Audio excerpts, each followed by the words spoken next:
Huli ngayon. Magluto ka na inyo.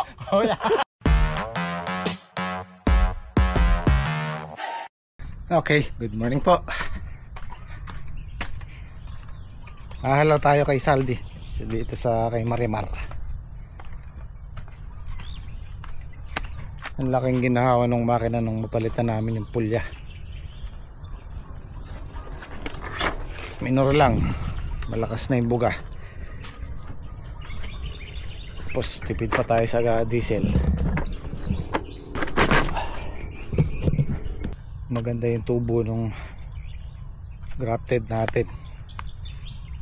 Bawi na yan.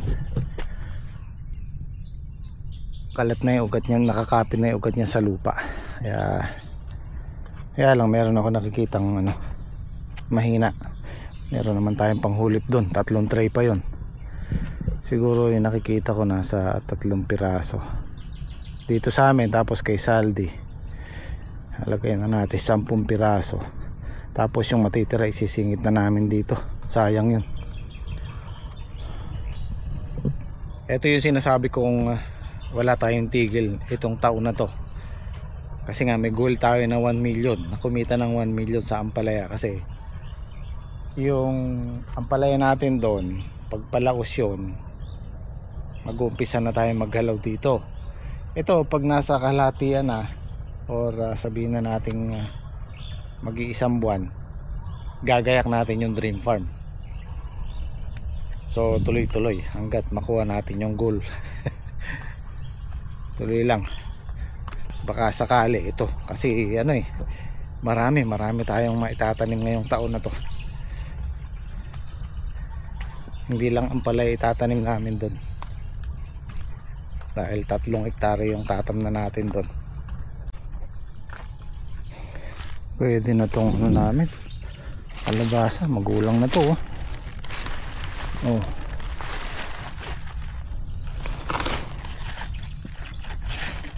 Sayang, 2 to marami to saan ba iba ito?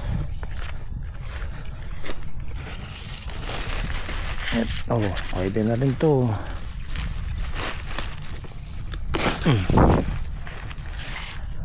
Dalawa.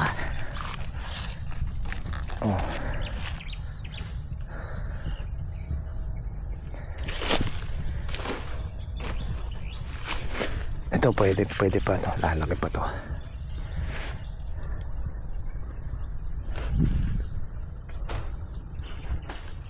Ano iba? Yung sili namin hindi na namin pinitas kasi sobrang mura, bagsak ang presyo. Magkano kilo? Halos 5 piso na lang yata o 7. Yung isang bundle 70 pesos. So kung itatrabaho pa natin, talo dahil pa naman bunga, kaya hindi na namin pinatabaan.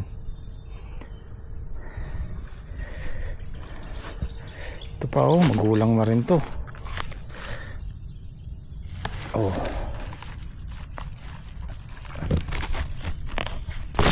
Ayan, ito lalaki pa to.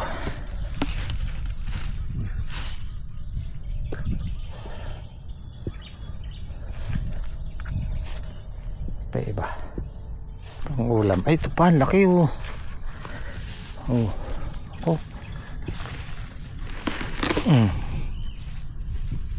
apat.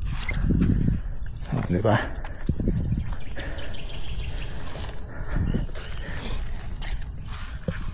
Natin dito. Daanan ko mamaya. Papasyalan ko lang yung pipitisin natin bukas sa Makalawa.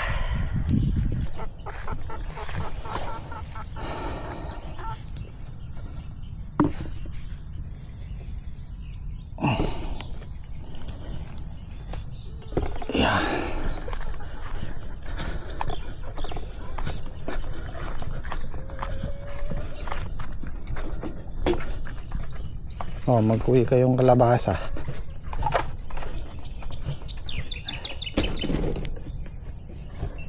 Ay.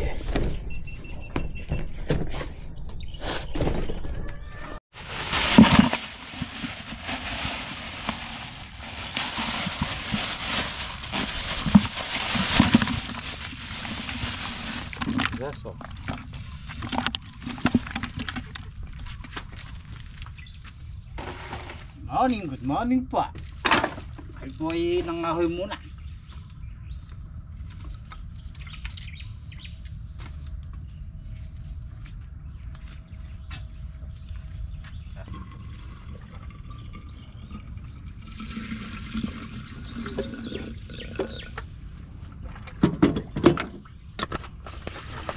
Yun na, may radyo na si Papa ngayon May nyo. radyo. Meron niya.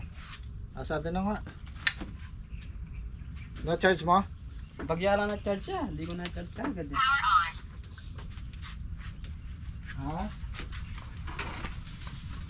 Andun yung charger. Andun niya. Oo, tabi natin. Magagamit natin to.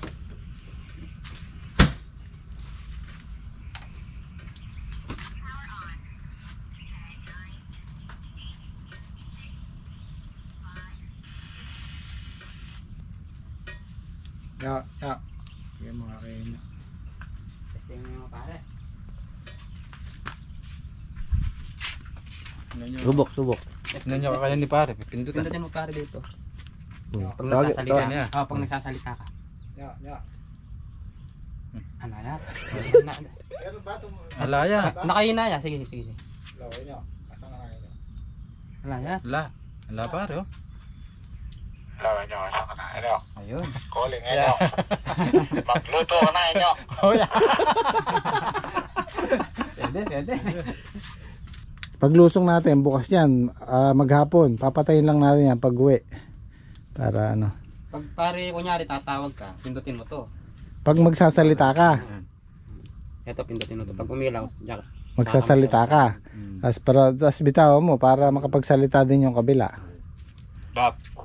Oh. Bap. Oo. Lumabas ka na. Pare, magpaload ka kanyan. Ang libre papalog ko. Hindi, kinya-charge lang yun. Paload ka daw, Analytics.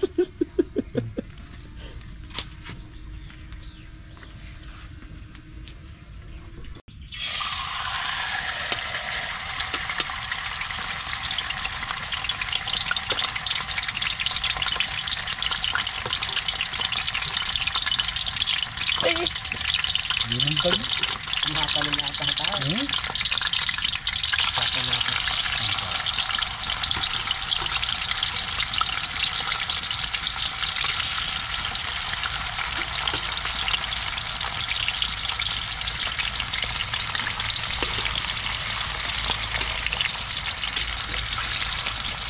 Good morning, pare ko.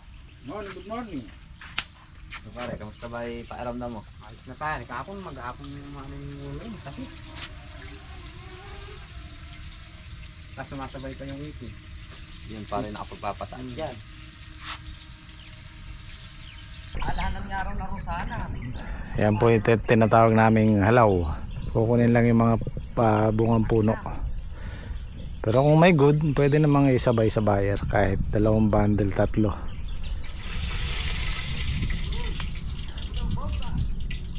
Ibibilang po natin ang unang pitas pag pagbigay tayo ng kahit 2-3 bundle lang sa buyer. Yun, counted na po yun. Pero pag wala, halaw pa lang yun.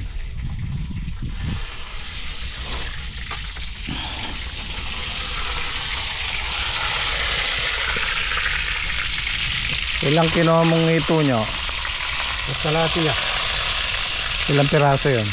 4 na malalaki. 4. Ayan.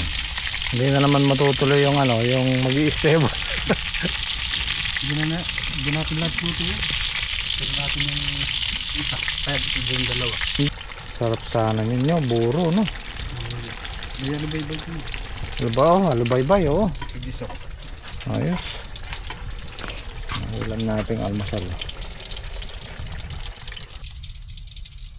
Pre, anong balita dyan?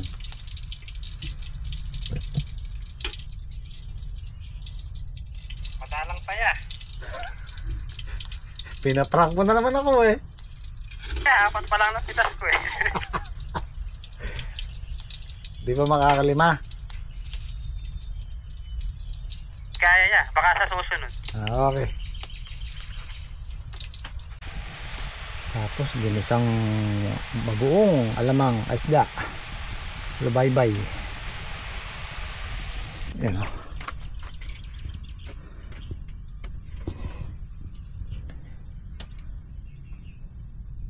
Ano ba't may baboy nyo? Hindi na natin dapat. Ayun tilang ano, ulam kahapon. Pinirito. Kain muna tayo. Sarap ng almusal natin, no? Yung talong na bilog. Tsaka Gigi. Mga dalawa kaya. Thank you. Kain po. Kain po tayo. Trek, parte mo yung kahapon. Almusal. Bad na. Oh. Sarap yan, talonggis. Ayun.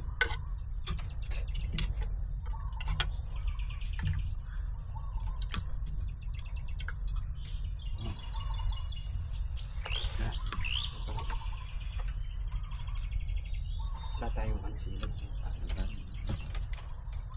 Nakita ko naman sa amin. Sarap ng bagong.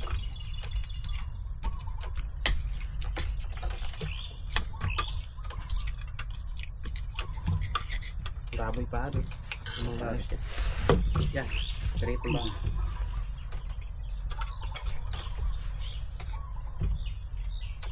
Para sinamahan ng piniritong ampalaya yan. Nakalimutan ko. Natikman natin si Mga Marimar. pala si Marimar, no? Nakalimutan.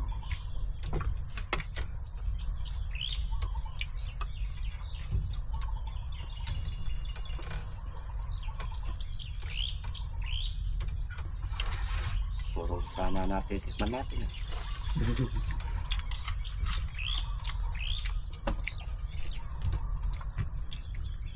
Palod ka ba pang Cavite? Okay, magpaload ka mamaya pang Cavite. Ang likod. Likod. Pang Cavite nga po. Ano ba yung TM yan? Smart. TM very smart. Yung ano yata yun, yung batang nagpapaload, ano? Ano ba yun? Totoo ba yun o joke lang? Parang totoo eh. Seryoso yung bata, ano? Ah, papaload ka. Anong papaload mo? Cavite. Pang Cavite. Cavite rin eh kaso hindi. Naik to eh. Kala niya siguro area. Naloko na raw ho kasi siya. Kaya sinisigurado niya eh. Ikaw naman yung mamaya punta ka sa tindahan. Papaload po ako internet, ano, pang Alicol, ano. Makita mo yung radyo.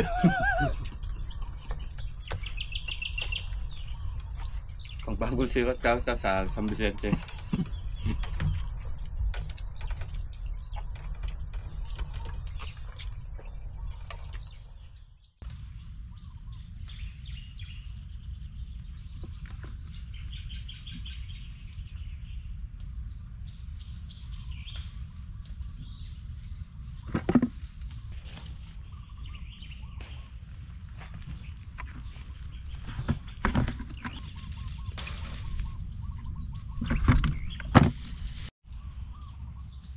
Kauna-unahan po nating pitas ng Marimar. Mula noon hanggang ngayon, kauna-unahan. Kasi ngayon pa lang po namin natanim rin. Maganda po siyang magbunga. Ang ano lang po natin ito sa market. Yung medyo ano magiging sistema ng bentahan sa market nito. Dati po ang uso Galaxy na variety. Mataas po ng 5 piso yung Galaxy kung ikukumpara dati sa Mistisa. Ngayon nung nakilala sa market yung Mistisa, bumaba naman yung Galaxy dahil maitim. Ganun lang naman mo ang kung sa paghahalaman. Sa formero hindi siya patok. Tulad din po nung ano, nung talong. Dati ang sikat Fortuner, yung malalaki sa Ay Morena. Nung hindi pa lumalabas si Calixto, o nung bago na may Calixto nun, mababa siya ng 5 pesos din. Ngayon na, iwan na si bentahan si Mucho. Ay ano, yung talong na Fortuner, mas click yung ano, Mucho Calixto.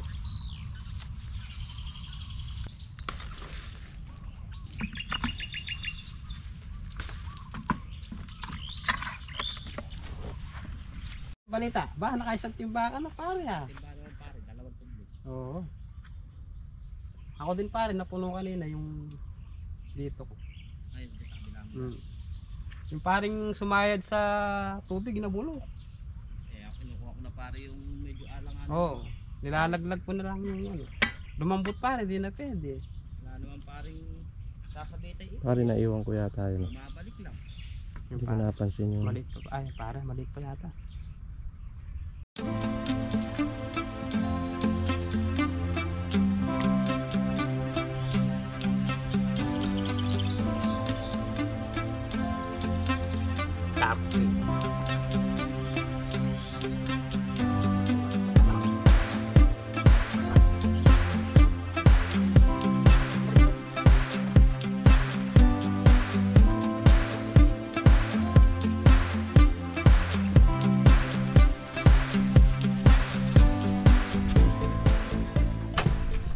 Ito na si Marimar.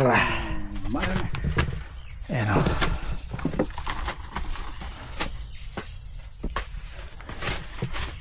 Maning-mani yung 2 bundle dito, kayang-kaya. Baka sakali makatatlo. Ayan o. Nakaka-size din siya ng mistisa, kaya lang ang kaibahan nito, makapal to hanggang loob, kaya mas mabigat to. Kung makukuha niya yung size ng mistisa, mas mabigat sa timbang to, kasi yung mistisa kasi ano eh, malaki yung loob niya, malaki yung bakante niyang loob. Ang gulo ah, basta makapal yung balat nito. Kaya kung sa timbang, mas matimbang to.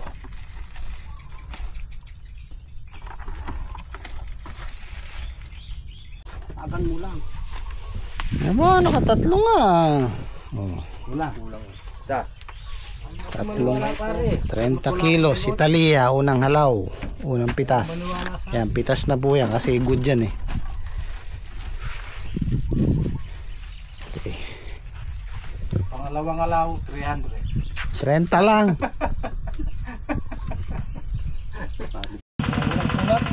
Sinigang na ito.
No, kumakain kayo niyan, sinigang, mahito.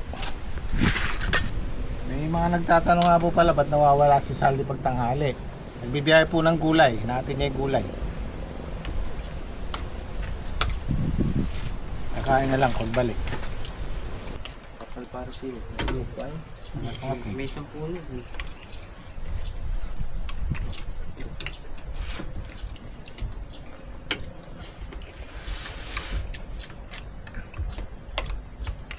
Ayun pa siya.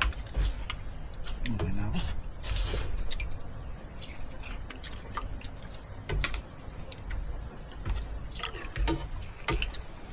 Pare ko naman. Pero pa. Ayun po. Kain po tayo.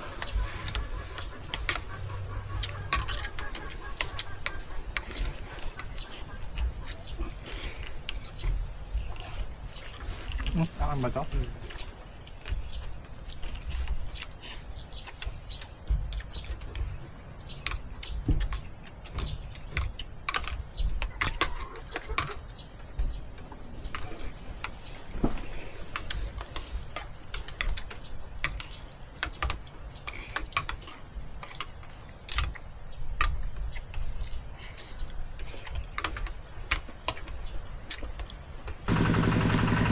i-schedule natin pagkatapos ng harvest spray.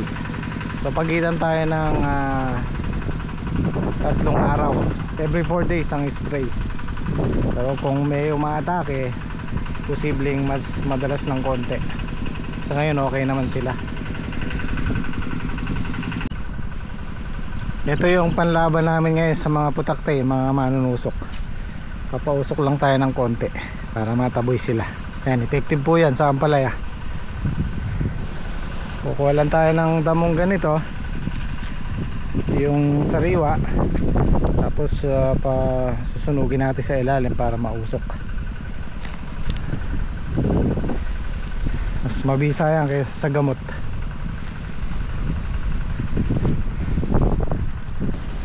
Kahoy, tuyo na to eh. Yun o.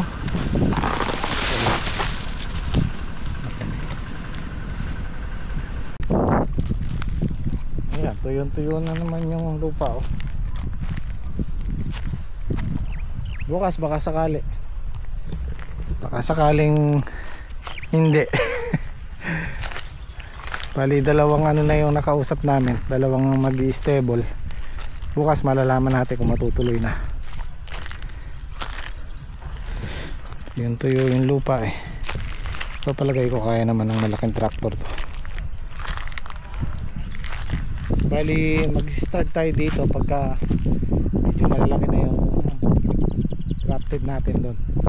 Pagka free na yung trabaho, dito tayo magsisimula ulit bumalik. Mula dito ang mataas na parte na yan hanggang doon sa dulo, babalagan namin yan. Tapos dito sa kabila pwede tayo magtanim ng mais, talong o kung ano yung pwede. By April siguro makakapagtanim na tayo dito kung matatapos namin ng hanggang first week ng April yung balag. Makakapagtanim tayo dito. Tama-tama, patag-ulan nun. Kalagitnaan ng April o hanggang katapusan ng April, malalaki na yung halaman natin. May, June, papasok ang tag-ulan. At gusto ko nga palang magpasalamat sa mga nagko-comment na sana makuha ko na yung goal kong 1M, na kumita ng 1M sa ampalaya o kahit sa gulay. Kahit hindi sabay-sabay, basta itong taon na to makuha natin yung 1M, yung goal nating 1M. Maraming salamat po sa mga nagko-comment, sa mga positive comments nyo. Ito, bali 4 na hektarya, 5 hektarya mahigit na po yung tatamnan natin. Ano sa palagay nyo guys, makukuha natin? Usap po tayo sa comment section, paki-comment nyo po. Maraming salamat. Ayan, nakatapos na naman tayo ng maghapong trabaho. Natapos namin patubigan to. Tapos si Saldi nakapag-spray. At syempre bago tayo umuwi, magsa-survey muna tayo. Lilibutin muna natin yung mga bunga. Kailangan tandaan natin yan para kung sakali. Tintiis na lang, go overnight tayo dito. Tapos i-challenge ko yung gym squad dito sa abandonadong bahay. Kung papayag sila, magti 3 AM challenge kami dun sa taas. Kasi meron silang naririnig dun. Naalala ko nung nasa Taiwan ako, bago-bago ako nag-vlog. Yung kasing dorm namin doon, shoutout sa mga nakapanood, yung dorm namin doon sobrang luma na. Kala mo talaga abandonadong building. Walang pintura, nilulumot yung pero maganda naman yung loob. Kaya lang yung labas niya talaga mukhang lumang-luma na talaga.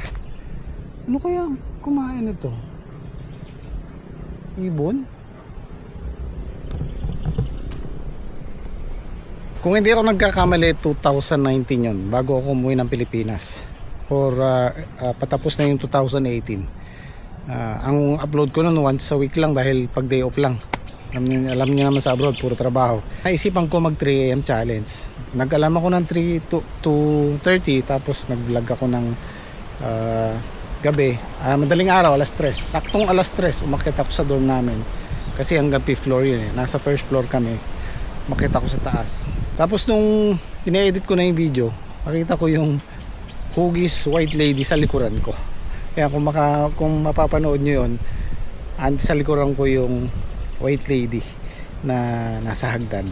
At isa pa, yung guardhouse na sa may gate namin, sa company namin, kabisado ko yung mga yung mga guard doon, yung dalawa. Kabiruan ko. Kahit pa paano naman, meron tayong alam na basic na Mandarin. At yung isang may edad na namatay dun sa loob ng CR ng guardhouse. Doon kami tumatambay. Pag may bisita kami, doon ang tanggapan ng bisita namin. Hindi sila pwedeng pumasok. Hanggang sa guardhouse lang. So doon siya inabutan. Yung inatake siya sa loob ng CR. Hindi na siya naidala ng ospital. Tapos pinuntahan ko yung guardhouse. Pagpasok ko sa guardhouse, talagang tumayo na yung balahibo ko. Na siguro nasa isip ko rin na merong namatay doon sa CR. Nung pagtalikod ko, merong, hindi ko alam kung may bumulong sa camera. Yun, napatakbo ko talaga.